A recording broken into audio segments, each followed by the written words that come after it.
Sa house tour na to, ipapakita ko sa inyo ang mga naglalaki ang bedrooms pati mga built-in wardrobes nito. Makikita nyo rin na magandang pagkakadesign ng main living space nito. Maluwag and malapad. Also, meron itong 3-car garage na sobrang rare dito sa area ng Manila. So, welcome to another open house tour. So, problema nyo ba ang garahe? So, dito meron tayong 3-car garage, tapos pwede ka pa maglagay ng motorcycle if ever sa mga gilid. Actually, pwede nga kasya dito 4, depende sa inyo. Okay, so ang dami mong pwedeng gawin dito if ever na hindi mo naman kailangan yung ganong karaming space para sa inyong garahe. Pwede ka na dito maglagay ng pader sabay main door, tapos gawin mo ng kwarto to. Depende sa inyo, or pwede mo rin gawin pang business etong baba natin. So endless yung possibilities na pwede mong gawin dito sa inyong garahe. Dito mo na rin makikita yung pinaka staff quarters natin and yung kanyang toilet and bath. Sabay may included ka na rin dito ng mga intercom. Bawat floor and bawat room meron kang intercom. Dito na rin sa side na tayo yung pinaka-cistern tank natin, pati yung pinaka-water pump natin. Sabay meron tayong elevated tank doon sa bubong. Sabay powered rin tong property natin na solar panel. Okay?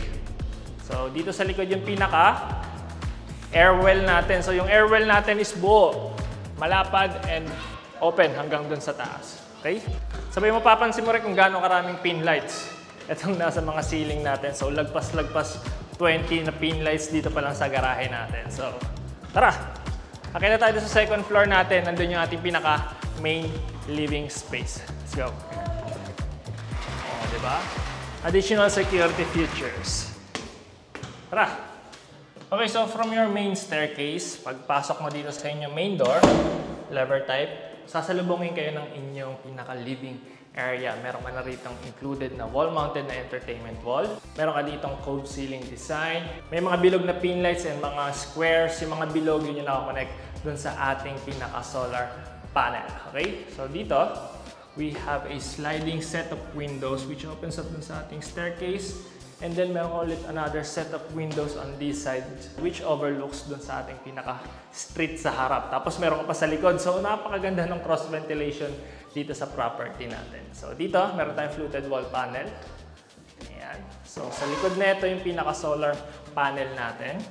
Ito yung pinaka-system natin. So dito yung pinaka-batteries natin, pati yung mga panel box, pati yung pinaka-solar natin. Okay? So tago siya dito. And then, meron ka rin ditong mga cabinet space. Ayan. Dito na rin yung pinaka-CCTVs natin. Goods. Bawat floors may CCTV, pati sa labas. Okay.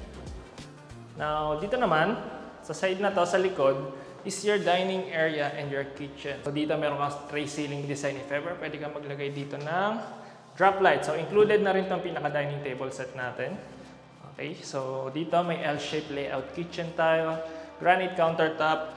Dual sink, undermount yung pinakapagkakalagay niya, and then meron ka ditong farmhouse na kitchen faucet. Ayan. Goods. Dami rin natin cabinet space dito sa cupboards and dito sa base cabinets natin. Ayan. Modular na rin. And then if ever, dito ka magbubutas ng inyong cooktop. Tapos meron ka na rin included na range hood. Sa gitna natin, meron tayong additional na airwell. If ever, pwede mo rin itong gawin na pocket garden since open siya. So, nauulan na araw. Depende sa inyo. Okay, so kung gusto mo lang rin ng hangin, sariwang hangin, buksan mo lang rin to. Matibay naman to. Here, see? Okay. Okay, so sa tabi naman nito, meron ka ditong powder room. Meron kang toilet dito and meron kang cute size na sink on this side. Sabay sa ilalim ng staircase natin is meron rin tayo additional na storage. Okay, sa likod is meron tayong bedroom number 1. So this is your bedroom number 1. Perfect na perfect to if meron kayo senior citizen dun sa inyong family. So easy access lang siya dito sa ating pinaka main living space. And then dito, meron na sariling ensuite toilet and bath. Meron kang vanity cabinet, glossy finish dito, sabay vessel sink, granite countertop, and then meron kang LED na vanity mirror. Okay, so meron ka ditong toilet and dito yung pinaka-shower area natin. Malapad and mahaba. Sabay ceiling natin is meron tayong PVC paneling. Kung na rin mapapansin is yung pinaka-built-in wardrobe natin is floor to ceiling and napakarami mo ng space and napakarami mo na rin malalagay na gamit dito. Sabay meron ka na yung provision para sa inyong mga TVs. So, dito yung pinaka-space ng inyong bed. Ayan, may included na rin na AC unit, inverter type na yan. May cone ceiling design ka dito sa gilid. Sabay meron kang bilog dito na pin lights. Itong mga bilog, again, yan yung mga connected dun sa ating pinaka-solar. Sabay bawat bedroom is meron na rin intercom. Okay? Okay, so maganda rin yung pinaka-ventilation natin dito tsaka yung pasok ng natural light natin. Since we have this huge sliding window which is tinted na rin. So, dito open na siya dito. So, may safety grills na rin tayo dyan and mga security grills. Nice. Okay?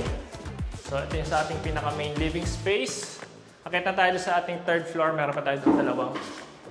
Akit tayo sa ating third floor, meron pa tayo doon dalawang bedrooms. Let's go!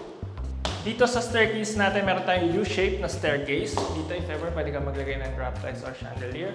And again, napakaganda ng ventilation natin dito. Meron ka sa harap, meron ka sa gitna, and meron ka doon sa likod. So, pasok na pasok yung hangin dito. So, yung mga handrails natin is solid wood na rin, pati yung mga treads natin. Sabay pag-akit mo, meron kang vinyl type na flooring. Sabay dito, meron ka ring space. Pwede mo itong gawing family area. Okay, so dito mo tayo sa ating bedroom number 2 or yung ating master bedroom. Ito malapad and maluwag. You have this much space. Maski king size or queen size kasyang-kasya. Tapos pwede ka pa maglagay ng dalawang side table sa gilid. Meron ka ditong recess na part dito sa ating ceiling. If ever, pwede mo ilagyan ng strip lights para mas gumanda pa yung pinaka-living area natin. And then dito is your ensuite toilet and bath. May included na shower enclosure. Yung pinaka-shower set natin, stainless steel. So meron ka ditong mosaic tiles. Then ito, vanity cabinet, granite countertop, sabay vessel sink, and may LED ka na rin na vanity mirror. So dito yung pinaka-toilet. Sabay, meron ka konting PVC paneling sa ating ceiling. Sabay you have your own balcony. Included na rin tayo na AC unit na split type. Tapos, naglagay na rin sila dito ng abang. So, sila na yung nag-adjust sa ceiling. So, para hindi nakadikit yung aircon doon sa ceiling natin. Okay? Stainless steel yung pinaka-base natin dito. Sabay maglalagay na lang dito ng tempered glass pero wala pa sa ngayon. Okay? Dito na yung pinaka-condenser ng AC unit natin. Sabay ito yung makikita mo doon sa facade natin. Naglagay sila dito ng fluted wall panel, outdoor. Sabay may accent lights tayo dito. Okay. So sa built-in wardrobe natin, napakalaki na rin. Meron tayong floor to ceiling, sabay sa gilid natin is merong vanity table. If ever, pwede ka na lang rin dito maglagay ng mirror. Sabay may shelves tayo dyan. And then napakaganda ng modular cabinets natin. Kung mapapansin nyo sa mga past videos ko, almost the same lang yung mga ginamit nilang material since isang developer lang yan. Okay, so ito yung pinakamalapit. So yung iba ko kasing client, nagugustuhan yung mga Quezon City ko na project. Nagawa ng developer na to. Pero ito na yung pinakamalapit ngayon talaga sa Sampaloc. Tawid ka lang ng Sampaloc, Santa Cruz area na to. Okay, so now punta tayo sa ating last bedroom. So this is your bedroom number 3. May sarili ring ensuite toilet and bath. Saka ditong vanity cabinet, vessel sink, and then LED na vanity mirror. At bubuksan. Glossy finish na ceramic tiles. May konting design. And then we have this stainless steel na shower set. Ito yung pinaka-toilet natin. And then kulang na lang dito is yung shower enclosure natin. Flooring natin is vinyl tiles rin, buong third floor. Same na same. Floor to ceiling na built-in wardrobe rin. Malapad na rin and mahaba. Sabay nandito yung pinaka-vanity table natin. Okay, so ito. Malapad na rin and maluwag. Meron na rin included na AC unit. So if ever di ka na rin mga problema dito sa ventilation since you have this large sliding door. Ito. You have this large sliding door. May sarili ka na ring balcony dito. Medyo obstructed yung view mo dito itong NLEX and SLEX connector natin. So, ayan, ito yung view mo dito sa likod. Pwede ka rin maglagay dito ng laundry area if ever. Sabay, meron ka rin dito ang sariling access sa fire escape. Meron ka sa harap, meron ka sa likod. Okay, sabay may included na rin na AC unit. Okay, so that's it dito sa ating house tour. Now, let's do a recap. Tara! Okay guys, so let's do a recap. So meron tayo ditong 85 square meters of lot area, 220 square meters of floor area. Meron tayong 3 bedrooms, may sariling toilet and bath. Meron ring staff quarters, may sariling toilet and bath. Sabay meron kang 3-car garage with extra space. Ang dami mong pwedeng gawin doon sa garahe natin. Pwede mong gawin pang business, pwede mong gawin bedroom, pwede mong gawin multipurpose room. Depende sa inyo. Location natin is Santa Cruz area. Malapit to sa Chinese General Hospital, sa Dimasalang Bridge, sa Maceda, sa A. Bonifacio, sobrang lapit nito. Ano pa ba? Malapit rin to sa Caloocan and sobrang lapit nito sa Sampaloc area. So, tawid lang siya, okay? So meron tayo dito 3 units and kakatapos lang nito lahat. So available pa lahat. So ang pinaka-highlight nito is yung 3-car garage natin, pati yung lapad niya, yung lot area niya. Meron tayo dito 85 square meters. Okay, so if nagustuhan mo yung property na to, you can send us a message on our Facebook page at Right House TV or pwede nyo rin kaming kontakin dito sa contact number namin. Ayan. And that's it for today. My name is Jello. Thank you for watching. Don't forget to hit the subscribe button and the like button. And mag-comment rin kayo kung ano masasabi nyo dito sa property na to. See you on the next one. Bye-bye.